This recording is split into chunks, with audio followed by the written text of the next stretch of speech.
अब हम पढ़ रहे हैं यजुर्वेद संहिता। ऋग्वेद हमारा पूरा हुआ और अब हमें पढ़नी है यजुर्वेद संहिता।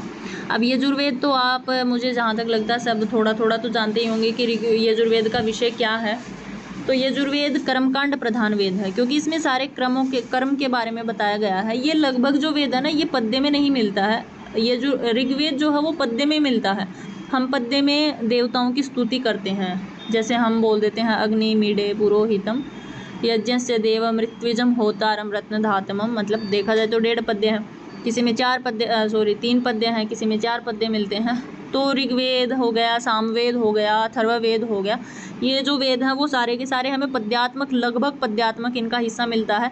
ऐसा नहीं है कि इनमें एक भी गद्य नहीं है, नहीं गद्य लिखे गए हैं, लेकिन मोस्टली क्या होता है ना, इसमें पद्य ही लिखे गए हैं। और यजुर्वेद है ना, वो कई बार आपसे पूछा भी जाएगा कि गद्यात्मक वेद कौन सा है, तो यजुर्वेद है वो गद्य में लिखा गया है। यजुर्वेद की जो भाषा शैली वो थोड़ी सी ऐसी है कि कर्मकांड को हम एक मंत्र में नहीं बता सकते, उसके लिए हमें गद्य की आवश्यकता होती है, तो वो गद्यात्मक इसलिए माना जाता है। इसलिए जो वेद है वो कैसा है, यजुर्वेद है वो कर्मकांड प्रधान वेद है, क्योंकि क्रम जैसे यज्ञ कैसे करना चाहिए, किसकी आहुति देनी चाहिए, कितने दिन में वो यज्ञ कंप्लीट करना चाहिए, इस प्रकार से आपको मिलता है। आगे कहता है जिसका संकलन अध्वर्यु नाम के ऋत्विक के उपयोग से होता है। देखो जैसे हमने पीछे पढ़ा था कि ऋग्वेद का जो ऋत्विक होता है, यानी ऋग्वेद के मंत्रों को जो पाठ करने वाला होता है, हम उसको होता बोलते हैं, होता नाम का ऋत्विक। और ये कह रहे हैं कि यजुर्वेद का जो संकलन करता है, मतलब यजुर्वेद को जो पढ़ने वाला होता है, उस ऋत्विक का नाम है अध्वर्यु। तो ये विशेष आपको याद रखना है। आगे कह रहे यजुष शब्द यज धातु से उसी प्रत्यय के योग से संपन्न होता है। सीधा सीधा देखें तो यज धातु है और उसी प्रत्यय है, जिसका अर्थ होता है यज के साधक मंत्र। अब यजुर्वेद को कहते हैं अनियता अक्षरावसानम, यजुर्वेद है। अब बताओ नियत अक्षर जिसमें होते हैं वो तो पद्य ही बन गए ना, जैसे छंदों में लिखे जाते हैं, हम लिखते हैं गायत्री उष्णिक त्रिष्टुप इत्यादि। तो उनमें क्या होता है, किसी में 24 अक्षर होते हैं, किसी में 28 अक्षर होते हैं, किसी में 32 अक्षर होते हैं, 32 से ऊपर होते ही नहीं है, तो वो पद्य कहे जाते हैं। लेकिन यजुर्वेद कैसा है, यजुर्वेद गद्य है, और गद्य जब लिखा जाता है तो उसमें अक्षरों की गिनती नहीं की जाती है। पद्य में अक्षरों की गिनती की ही जाती है, वहाँ पे अवश्य करनी चाहिए, और बिना गिनती के वहाँ पे पद्य नहीं लिखा जाएगा या न वो पद्य माना जाएगा। लेकिन यजुर्वेद गद्यांश है, इसलिए गद्यांश में कभी किसी भी अक्षर की गिनती नहीं की जाएगी। इसलिए ये कहा गया कि अनियत अक्षरावसान, कि जिसमें कोई अक्षर नियत नहीं है। ये नहीं है कि एक लाइन में 24 अक्षर मिलेंगे, नहीं, आपको बहुत सारे अक्षर मिल जाएंगे वहाँ पे, क्योंकि ये गद्यांश गद्य में लिखा गया, गद्यात्मक है। तो यही कहा गया, अर्थात जिसमें पद्यों के समान अक्षरों की संख्या निश्चित नहीं होती है। पद्यों के समान क्यों बोला है, तो इसलिए बोला क्योंकि पद्यों में जो होती है ना, वो अक्षरों की संख्या निश्चित कही गई है, निश्चित होती है, और गद्य में अक्षरों की संख्या निश्चित नहीं होती है। इसलिए कई आपसे पूछ लिया जाएगा सीधा सीधा कि अनियता अक्षरावसानम किम, तो अनियता अक्षरावसानम यजुर्वेद है, ये यजुर्वेद होता है। अब उसके बाद है यजुस के कुछ मुख्य अर्थ इस प्रकार हैं। आचार्य यास्क निरुक्त के 7वें अध्याय में यजुस की व्याख्या करते हैं और कहते हैं यजुर यजते हैं, अर्थात यज से संबंधित मंत्रों को यजुस कहा जाता है। ये आप इम्पोर्टेंट है, ये इम्पोर्टेंट इसलिए है क्योंकि हमारे जो सिलेबस उसमें निरुक्त लगा हुआ भी है, इसलिए भी इम्पोर्टेंट होता है। और निरुक्त की किसी भी वेद के पद की व्याख्या करने वाला निरुक्त सबसे प्रसिद्ध है, यास्काचार्य का निरुक्त, इसलिए भी आपके लिए ये निर्वचन वो है प्रसिद्ध, यानी जरूरी महत्वपूर्ण हो जाता है। तो आपको याद रखना है कि यास्क के अनुसार यजुर्वेद का क्या निर्वचन होता है, तो यास्क कहते हैं यजुर यजते हैं, अर्थात जिस यजुर्वेद में यज संबंधी बातों को बतलाया गया हो उसे हम यजुस कहते हैं, यानी यजुर्वेद कहते हैं। आगे कह रहे शेष यजुहु शब्द है, अर्थात पदबंध और गीति से रहित मंत्रात्मक रचना को यजुर कहते हैं। कह रहे शेष यजुहु, शेष यजुहु क्यों कहा गया है, क्योंकि हमारा ऋग्वेद है, सामवेद है, अथर्ववेद है, तीनों के तीनों जो वेद है वो पद्य वाले हैं, उनमें पद्य हैं। सामवेद में गायन होता है, तो गायन भी हम पद्यों का करते हैं, तो इसलिए कह रहे हैं कि तीनों में तो पद्य हैं, लेकिन बाकी जो बचा हुआ, अब बाकी कौन बचा, यजुर्वेद, इसलिए बोल दिया कि शेष यजुहु, यानी शेष जो यजुर्वेद बचा है वो क्या है, यजुर्वेद है, इसलिए इसने बोला कि शेष यजुहु। तो यही कहा कि पदबंध और गीति से रहित मंत्रात्मक रचना को यजुर कहते हैं। आगे कहा तैत्रीय संहिता की भाष्य भूमिका में सायण यजुर्वेद के महत्व का प्रतिपादन इस प्रकार करते हैं। अब सायण भी इसलिए प्रसिद्ध है क्योंकि क्या होता है ना, सायण ने सारे के सारे वेदों के ऊपर भाष्य लिखे हैं। लगभग कोई वेद ऐसा नहीं है कि जिसके ऊपर इन्होंने भाष्य न लिखा हो। सबके सब वेद ऐसे हैं। इन्होंने सबसे पहले लिखा था तैत्तिरीय शाखा के ऊपर, वो भी यजुर्वेद के ऊपर। कई बार पूछा जाता है कि सायण ने सबसे पहले भाष्य किसके ऊपर लिखा था, तो इन्होंने यजुर्वेद की तैत्तिरीय शाखा के ऊपर भाष्य लिखा था। और तैत्तिरीय शाखा के ऊपर क्यों लिखा था, क्योंकि ये तैत्तिरीय शाखा को मानने वाले थे। ऐसे पहले ऋषि हुआ करते थे जो एक ही शाखा को मानने वाले होते थे। कोई शुक्ल यजुर्वेद की शाखा को मानते थे, कोई माध्यन्दिन शाखा को मानने वाले थे। तो सायण जो है वो तैत्तिरीय शाखा को मानने वाले थे, इसलिए इन्होंने अपने भाष्य की जो शुरुआत है वो तैत्तिरीय शाखा से की थी। और बाकी इन्होंने सब वेदों के ऊपर, ब्राह्मणों के ऊपर, आरण्यकों के ऊपर, उपनिषदों के ऊपर, बहुत बड़े विद्वान हुए हैं वैसे देखा जाए तो। इन्होंने बहुत सारे सब के ऊपर व्याख्याएं लिखी हैं, इसलिए इनकी जो परिभाषा होती है ना वो हमारे लिए अपने आप में ही महत्वपूर्ण बन जाती है। तो जब ये यजुर्वेद को लिख रहे थे, यजुर्वेद की भाष्य कर रहे थे, तो इन्होंने एक परिभाषा दी कि भित्ति स्थानियो यजुर्वेद है चित्र स्थाना वितरो। ये करे कि भित्ति स्थानियो, जो दीवार होती है ना, दीवार, वो यजुर्वेद है, पूरी दीवार। क्योंकि कोई भी जो चित्र वगैरह चलाना लगाना होता है वो दीवार का आश्रय लेकर के होता है। अब दीवार ही नहीं होगी तो हम चित्र कहाँ चिपकाएंगे। इसलिए इन्होंने कहा कि चारों वेदों में, यानी तीनों वेदों का नाम लिया इन्होंने, अथर्ववेद का नहीं लिया है, क्योंकि चित्र स्थानाव इतरऊ, यहाँ पर इतरऊ में द्विवचन है, और द्विवचन में हम लेते हैं ऋग्वेद और सामवेद को। तो कह रहे ऋग्वेद और सामवेद और यजुर्वेद, इन तीनों वेदों में क्या होता है ना, एक महत्वपूर्ण है, सबसे महत्वपूर्ण है वो यजुर्वेद है। वो भित्ति स्थानीय है, दीवार के रूप में माना गया है। और आगे कहा चित्र स्थानाव इतरऊ, इतरऊ अर्थात जो बाकी बचे हुए दो वेद हैं, यानी ऋग्वेद और यजुर्वेद, वो दोनों के दोनों क्या हैं, चित्र, उस दीवार के ऊपर चिपकाने वाले चित्र हैं। तो इसलिए इनको क्या कहा जाता है, भित्ति स्थानीय यजुर्वेद है, चित्र स्थानाव इतरऊ, अर्थात भित्ति यानी दीवार का जो मुख्य है वो यजुर्वेद को माना जाता है, और उस दीवार के ऊपर चिपकाने वाले जो चित्र हैं वो हम ऋग्वेद और सामवेद को कह सकते हैं। आगे कहा तस्मात् कर्मसु यजुर्वेद सैव प्राधान्यम, इसलिए कर्म के रूप में भी या इस प्रकार के रूप में भी यजुर्वेद की प्रधानता हमें देखने को मिलती है। फिर अर्थात यजुर्वेद भित्ति है, भित्ति यानी दीवार है, और अन्य ऋग्वेद एवं सामवेद चित्र हैं, इसलिए यजुर्वेद सबसे मुख्य है, क्योंकि यज्ञ को आधार बना करके ऋचाओं का पाठ और सामगान इसमें होता है। आगे का यजुर्वेद के दो संप्रदाय हैं, एक ब्रह्म संप्रदाय है और दूसरा आदित्य संप्रदाय इसका माना जाता है। पहले इसका एक ही संप्रदाय था, ब्रह्म संप्रदाय था, लेकिन बाद में चलते समय में ऐसा माना जाता है कि ये एक ही ऋषि के शिष्य हुआ करते थे। वैशंपायन और तित्तिरी नाम के जो ऋषि हैं, क्या बोलते हैं, याज्ञवल्क्य और तित्तिरी, ये दोनों ही वैशंपायन के शिष्य हुआ करते थे। लेकिन जो याज्ञवल्क्य थे उनमें थोड़ा सा घमंड, गर्व, कुछ भी बोल सकते हैं, शायद वो उनमें विद्वत्ता ज़्यादा थी, तो इसलिए इन्होंने, वैशंपायन जी ने अपनी शिक्षा से इन्हें वंचित कर दिया था। और फिर उन्होंने आदित्य की उपासना की, और आदित्य की उपासना करके इन्होंने शुक्ल यजुर्वेद बनाया था। इसीलिए यजुर्वेद के दो भाग मिलते हैं, एक कृष्ण यजुर्वेद मिलता है और एक शुक्ल यजुर्वेद मिलता है। जो कृष्ण यजुर्वेद है वो ब्रह्म संप्रदाय के अंतर्गत आता है, और जो आदित्य संप्रदाय है उसके अंतर्गत हम शुक्ल यजुर्वेद को लेते हैं, क्योंकि आदित्य की उपासना से इन्होंने दोबारा से सारा ज्ञान प्राप्त किया था। तो वही कहते हैं कि ब्रह्म संप्रदाय के अंतर्गत कृष्ण यजुर्वेद तथा आदित्य संप्रदाय के अंतर्गत शुक्ल यजुर्वेद आता है। इस प्रकार यजुर्वेद के दो भाग हो जाते हैं। ठीक है, तो आपको ये याद रखना है कि दो भाग हैं, कृष्ण यजुर्वेद और शुक्ल यजुर्वेद। कृष्ण यजुर्वेद को मानने वाला ब्रह्म संप्रदाय है और शुक्ल यजुर्वेद को मानने वाला आदित्य संप्रदाय है। और क्योंकि शुक्ल यजुर्वेद आदित्य की उपासना से ग्रहण किया गया है, इसलिए ये आदित्य संप्रदाय के अंतर्गत आता है। आगे कह रहे, यद्यपि प्राचीन काल में यजुर्वेद की 100 या 100 शाखाएं मानी जाती थी। ऐसे कई बार कोई बोलते हैं कि 101 हैं, या कोई बोलते हैं कि 100 शाखाएं, वो प्राचीन काल की बात कह रहे हैं। 100 अध्वर्यु शाखा, अर्थात अध्वर्यु यानी यजुर्वेद को ही अध्वर्यु बोला जाता है, क्योंकि इसके ऋत्विक अध्वर्यु हैं। तो ये कहते हैं कि 100 अध्वर्यु शाखा या यजुर 100 अध्वकम शाखा नाम तु शतेनाथम यजुर्वेद अथ करोत्। तो ये विवरण हमें प्राप्त होता है कि यजुर्वेद की प्राचीन काल के समय में हर जगह यही मिलता है कि इनकी शाखाओं की जो संख्या थी, कोई मानते 100 शाखाएं होती थी और कोई मानते 100 यानी 101 शाखाएं इसकी होती थी प्राचीन काल में। लेकिन अब शुक्ल यजुर्वेद की और कृष्ण यजुर्वेद बनने के बाद की बात है, तो कहते हैं वाजसनेयी संहिता या माध्यन्दिन संहिता, दोनों एक ही नाम है। वाजसनेयी संहिता को ही माध्यन्दिन संहिता कहा जाता है। अब और काण्व संहिता, दोनों ही संहिताओं में 40-40 अध्याय हमें प्राप्त होते हैं। ये दोनों की दोनों जो शाखाएं वो शुक्ल यजुर्वेद के ऊपर प्राप्त होती हैं। 2 शाखाएं हमें शुक्ल यजुर्वेद पर प्राप्त होती हैं जो याज्ञवल्क्य के द्वारा लिखी गई हैं, और 4 शाखाएं हमें कृष्ण यजुर्वेद के ऊपर प्राप्त होती हैं। तो वही कह रहे कि संप्रति कृष्ण यजुर्वेद की केवल 4 शाखाएं उपलब्ध होती, पहले होती थी 101 शाखाएं मिलती थी, लेकिन यहाँ अब के समय में केवल और केवल शुक्ल यजुर्वेद की 2 शाखाएं, एक माध्यन्दिन शाखा जिसको हम वाजस्नेयी शाखा कह सकते हैं। ये आपसे प्रश्न भी पूछा गया था कि वाजस्नेयी शाखा का दूसरा नाम क्या है, तो माध्यन्दिन शाखा है।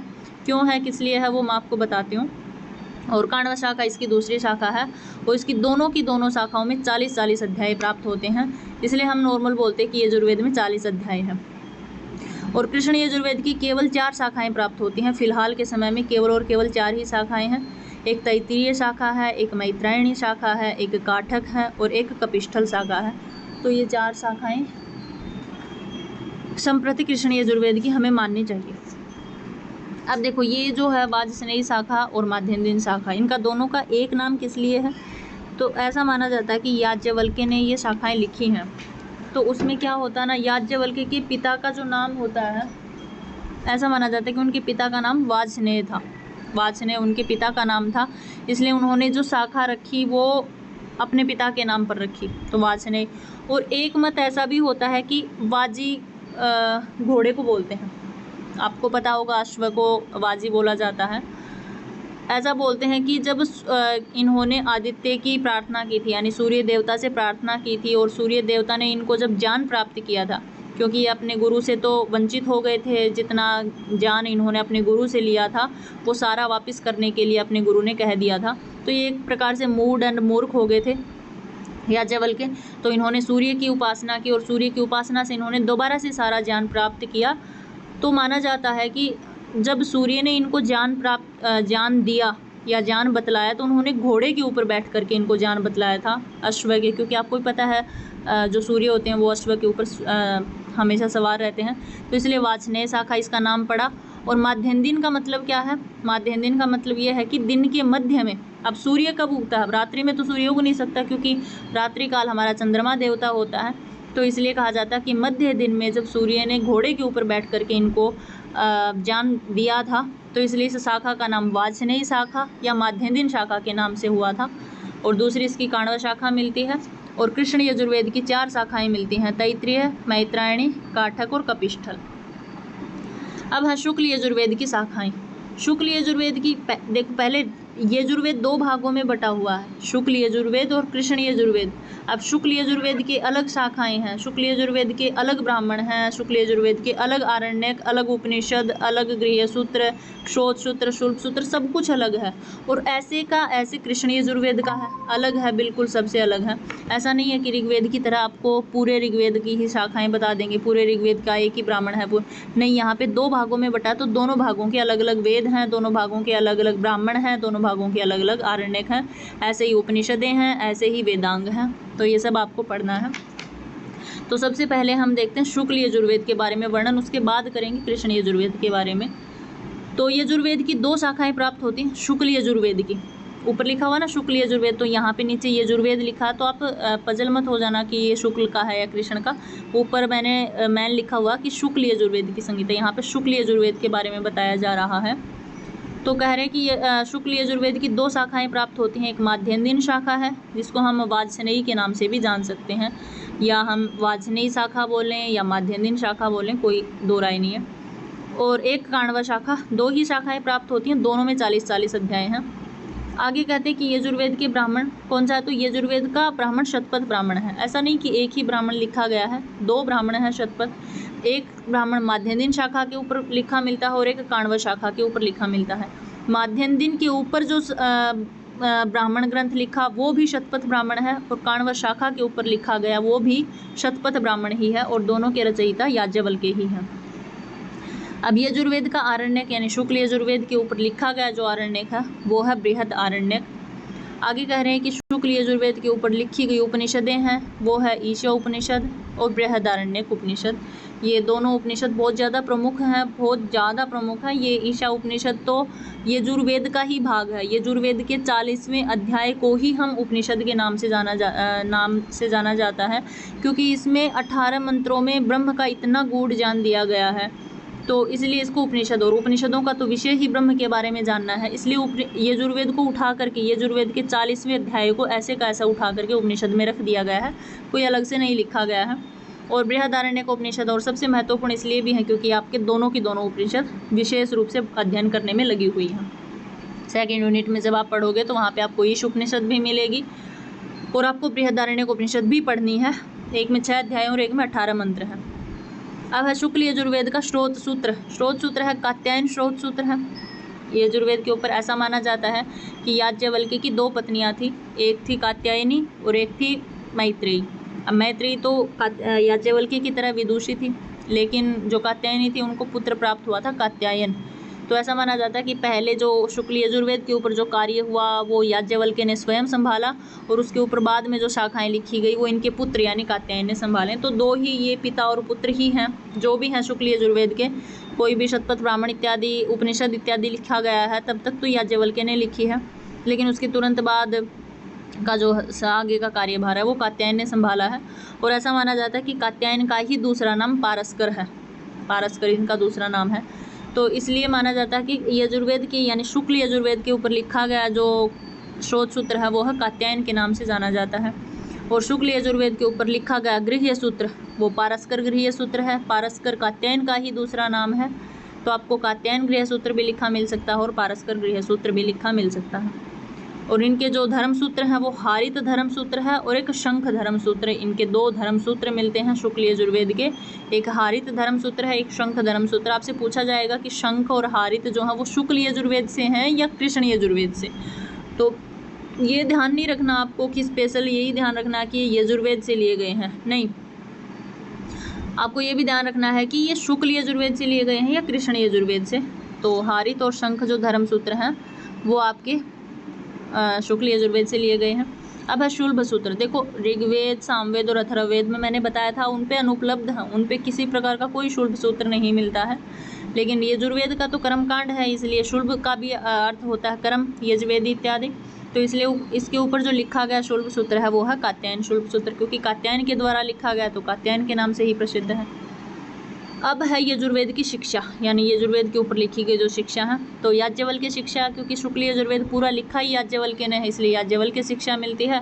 और एक वाजसेनेयी प्रातिशाख्य मिलता है। आपको भी पता है वाजसेनेयी इसकी शाखा है, तो वाजसेनेयी प्रातिशाख्य इसका मिलता है।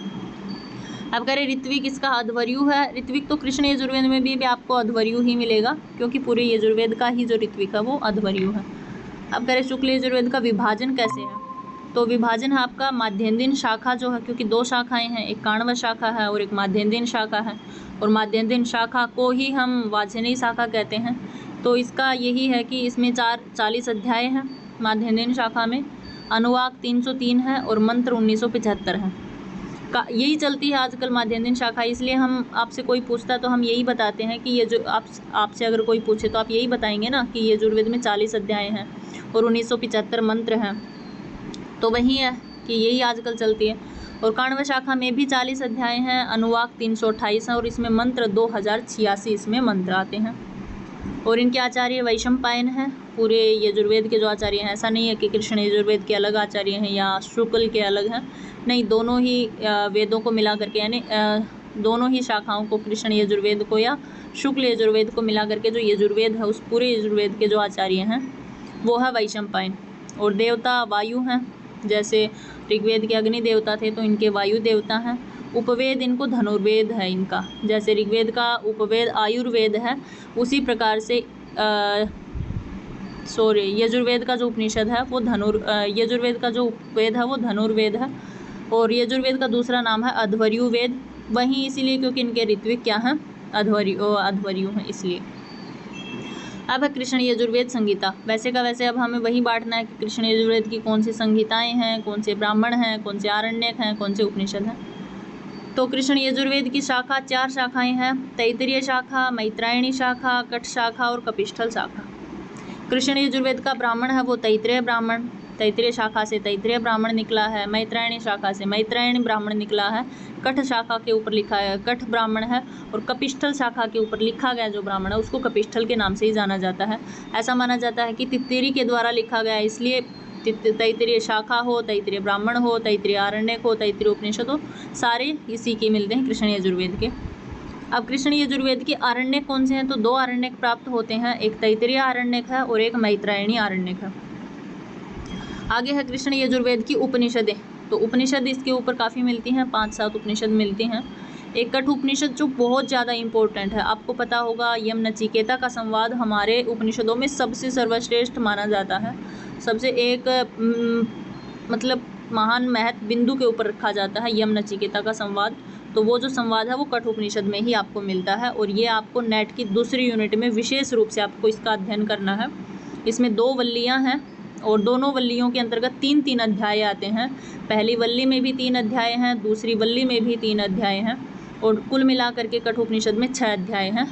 तो कई बार आपसे ये भी पूछा जाता है कि वल्लियों में कौन बटा है, तो कठोपनिषद में 2 वल्लियाँ हैं, दोनों में 3-3 अध्याय मिलाकर के 6 अध्याय हैं, जिसमें यम नचिकेता का बहुत अच्छे से बहुत विस्तृत रूप से वो 3 वरदान मांगते हैं उसका वर्णन है। आत्मा का तो बहुत अच्छे से वर्णन है। तैत्तिरीय उपनिषद इसकी उपनिषद है, मैत्रायणी उपनिषद है, फिर श्वेतर उपनिषद भी बहुत अच्छी है, इसमें 6 अध्याय हैं, और ये आपके नेट की दूसरी यूनिट में एक विस्तृत रूप में आपको इसका पढ़ना है, यानी 6 के 6 अध्याय आपको पढ़ने हैं। और महानारायणीय उपनिषद है। तो देखो जो यजुर्वेद है ना वो आपके लिए सबसे इम्पोर्टेंट हो जाता है, क्योंकि यजुर्वेद की शुक्ल शाखा के ऊपर बृहदारण्यक उपनिषद लिखा है, वो आपको नेट में स्पेशल पढ़ना है, और शुक्ल शाखा के ऊपर आपको ईश उपनिषद पढ़ना है, तो वो भी आपको यजुर्वेद में मिलता है।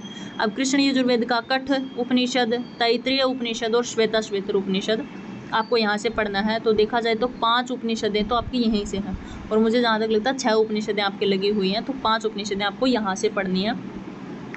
अब इसके बाद में कृष्ण यजुर्वेद के स्रोत सूत्र, इसके स्रोत सूत्र भी बहुत सारे लिखे गए हैं।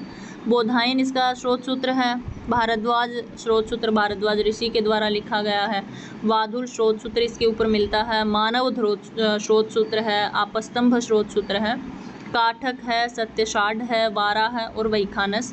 ये सारे आपको याद रखने हैं। ये अगर 2 लाइन आप याद कर लेते हैं तो ये कि ये आपके गृह सूत्र हैं, ये कि ये आपके धर्म सूत्र हैं, और ये कि ये ही आपके शुल्भ सूत्र हैं, इनमें कोई चेंज नहीं है। जैसे भारद्वाज ने स्रोत सूत्र लिखा तो भारद्वाज के नाम से मिल गया, अब भारद्वाज ने ही आगे जाकर के गृह सूत्र लिख दिया तो भारद्वाज गृह सूत्र बन गया, और बोधायन ने आगे जाकर के ही शुल्भ सूत्र लिख दिया तो बोधायन शुल्भ सूत्र बन गया। तो इस प्रकार से सेम है। अब इसके बाद में है कृष्ण यजुर्वेद के गृह सूत्र। देखो ये बिल्कुल सेम है, बोधायन गृह सूत्र, भारद्वाज गृह सूत्र, काठक गृह सूत्र, वाधुल, हिरण्यकेशी जिसको सत्यषाढ़ के नाम से भी जाना जाता है, आई थिंक इन आचार्य का दूसरा नाम सत्यषाढ़ होगा, और वैखानस, ये इनके गृह सूत्र हैं। उसके बाद में कृष्ण यजुर्वेद के धर्मसूत्र। अब धर्मसूत्र है वो वशिष्ठ धर्मसूत्र है, बोधायन धर्मसूत्र है, आपस्तंभ धर्मसूत्र लिखा गया है, वैखानस लिखा गया है और हिरण्यकेशी लिखा गया है। शुल्भ सूत्र हैं, बोधायन शुल्भ सूत्र हैं, मानव हैं, आपस्तंभ हैं, मैत्रायणी है, हिरण्यकेशी, और हिरण्यकेशी का ऊपर बताया था सत्यषाढ़ दूसरा नाम है, और वारा है। ये आपके शुल्भ सूत्र कृष्ण यजुर्वेद पर मिलते हैं। इसके बाद में कृष्ण यजुर्वेद के ऊपर काफ़ी ज़्यादा शिक्षाएं भी लिखी गई हैं। मांडव्य शिक्षा है जो आपसे एक बार प्रश्न में पूछ चुके हैं कि मांडव्य जो शिक्षा है वो कौन से वेद के ऊपर और किस संप्रदाय में मिलती है। तो कृष्ण यजुर्वेद पर मिलती है। भारद्वाज शिक्षा लिखी गई है, वशिष्ठ शिक्षा लिखी गई है, व्यास है, अवसान निर्णय शिक्षा लिखी गई है, और ऋत्विक है। ऋत्विक इनके अध्वर्यु हैं। और विभाजन है, विभाजन आपको पता है कि ये 4 शाखाएं हैं, तैत्तिरीय, मैत्रायणी, कठोर कपिष्ठल। तो कठोर कपिष्ठल का थोड़ा सा नहीं मिलता कि ये किस तरीके से बटी हुई थी, शायद ये नष्ट हो गया है या कहीं कहीं मिलता होगा तो मुश्किल से मिलता है। लेकिन तैत्तिरीय और मैत्रायणी आजकल चलती हैं, तैत्तिरीय शाखा, तो इसलिए पता है कि तैत्तिरीय शाखा 7 कांडों में विभक्त है, और कांडों के अंतर्गत प्रपाठक हैं, 44 प्रपाठक हैं, और तो ये आपका विभाजन है कि ये 7 कांडों में विभक्त है। प्रपाठक इसमें 44 प्रपाठक हैं, और अनुवाक अगर इसके अंतर्गत अनुवाक पढ़ते हैं तो 631 इसमें अनुवाक मिलते हैं। उसके बाद में मैत्रायणी जो संहिता है उसमें 4 कांड हैं और 54 प्रपाठक हैं, मंत्र 3144 इसमें मंत्र मिलते हैं। आचार्य इसके वैशंपायन हैं, देवता वायु हैं, उपवेद इसका धनुर्वेद है और दूसरा नाम अध्वर्यु वेद है। तो आई थिंक ये सामवेद है। आपको ये दोनों वेद समझ में आए हों। वैसे करोगे थोड़ा सा मुझे लगता है आपको ज़्यादा है, ऐसा नहीं है कि ज़्यादा नहीं है, क्योंकि ये आप बार बार करोगे, दिन में अगर आप 7-8 बार करोगे ना, तब जाके आपको ये सारी परीक्षा तक कंठस्थ हो पाएंगी। इतनी सारी है ना, क्योंकि चारों वेदों की हैं पहले तो। अब चारों वेदों की शाखाएं तो नहीं बताने ना, ब्राह्मण भी हैं, हर वेद के ऊपर उपनिषदें लिखी हुई हैं, हर वेद के ऊपर श्रोत सूत्र लिखे हुए हैं, गृह सूत्र लिखे हुए हैं, धर्म सूत्र, तो बहुत सारा हो जाता है। लेकिन अगर दिन में आप 5 बार भी इनको पढ़ोगे ना निगाह से, तो आपका एक सवाल इधर से उधर नहीं जा सकता। आप बहुत अच्छे से करके आओगे, ऐसा कुछ नहीं है। इनमें से प्रश्न आते ही आते हैं, कम से कम 3-4 प्रश्न इनमें से आ जाते हैं। और 3-4 प्रश्न का मायने आप समझते होगे, 4 प्रश्न अगर आते हैं तो 8 नंबर का आता है, एक प्रश्न यहाँ पे 2 नंबर का आता है। और ये थोड़ा सा इजी टॉपिक है, बस इसलिए ये हार्ड लगता है क्योंकि ये बहुत सारे नाम हैं। लेकिन अगर आप एक इनकी शाखाओं को भी याद कर लेते हैं ना, तो आधे अक्षर तो शाखाओं से ही मिलते हैं, आधे से ज़्यादा 90% तो शाखाओं से ही मिलते हैं। तो आप अच्छे से तैयारी करो, अच्छे से इनको पढ़ो, कम से कम भी दिन में आप 5 बार तो आप कम से कम पढ़ो इनको दिन में, ताकि आपका एक भी रैंक इधर से उधर न जा सके। तो आई थिंक आपको समझ में आया हो। जहाँ से न समझ में आया हो आप मुझे बता देना, मैं आपको दोबारा से करवा दूँगी या दोबारा से समझाने का प्रयास करूँगी। आई थिंक आपको समझ में आ जाए।